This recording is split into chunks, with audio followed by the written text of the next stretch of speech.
एक दरिद्र परिवार था।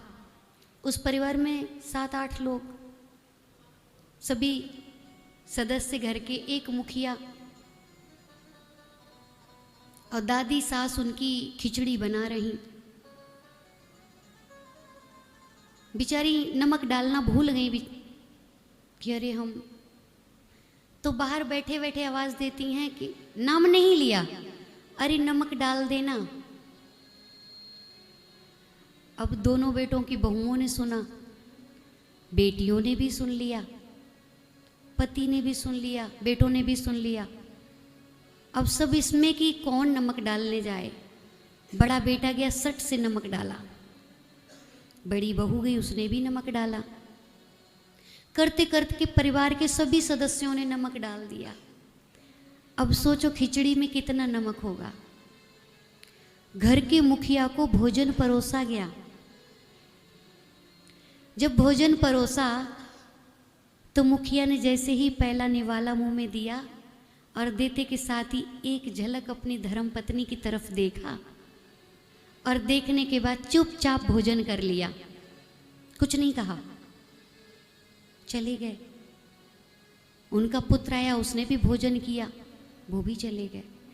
मतलब उसने कहा कि दादाजी भोजन कर गए, कि हाँ जी कर गए। अच्छा, तो बच्चे ने ये नहीं कहा कि दादाजी भोजन कर गए तो मैं इस पे व्यंग करूं कि नमक ज़्यादा। वो कहता कि जब दादाजी ही करके चले गए तो मैं क्या बोलूं। उसने कुछ नहीं बोला। ऐसे करते करते सबने भोजन कर लिया। अंत में जब दादी जी ने भोजन किया तो देखते उनके रोंगटे खड़े हो गए। उन्होंने कहा किसी ने कुछ नहीं कहा और किसी ने कुछ पूछा भी नहीं।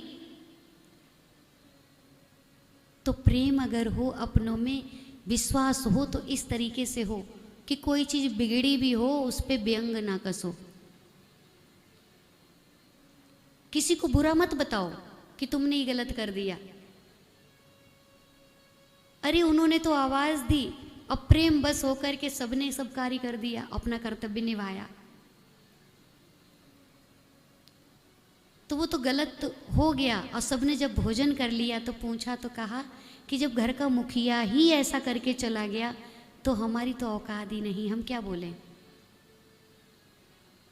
तो अपने से बड़ों का सम्मान सत्कार कीजिए। इनसे जितना आशीर्वाद मिलेगा यही आपके लिए भक्ति है, यही परमात्मा का स्मरण। ये बड़े से बड़े यज्ञ, तप, जप सब इसी में है। जरूरी नहीं कि कैलाश पर्वत पे जाकर के ही तपस्या तुम्हारी सफल होने वाली है। घर मंदिर है, माता पिता के सुबह शाम चरण दबाओ, उनकी सेवा करो, एक दूसरे के प्रति विश्वास रखो, वही मंदिर है। बड़ा अगर कोई कह दे तो उसकी बात का सम्मान किया जाए, वही घर घर है। अब ऐसा नहीं, आजकल तो लोग परछाई देख लेते हैं अपनी, हमसे क्यों कह दिया भाई, उससे क्यों नहीं कहा, वो भी तो ऐसा करता है। तो सब अगर एक गलती कर रहा है तो सबको गलती नहीं करनी चाहिए। आपस में एक दूसरे को संभाल के चलना चाहिए। गोस्वामी तुलसीदास जी भी तो वही कह रहे हैं कि जो कुछ भी हमें इस शरीर मिला, इतना सुंदर सौंदर्य है, बढ़िया है। सुंदरता किसे कहते हैं? शरीर सुंदर नहीं होता है, रंग गोरा होना सुंदर नहीं है, नाक नक्श अच्छे होने सुंदर नहीं, बड़ी आंखें अच्छी होना सुंदर नहीं है। आंखें बड़ी हैं और बच्चा देखता है तो भयावह होकर डर जाए, क्या फायदा ऐसी आंखों का।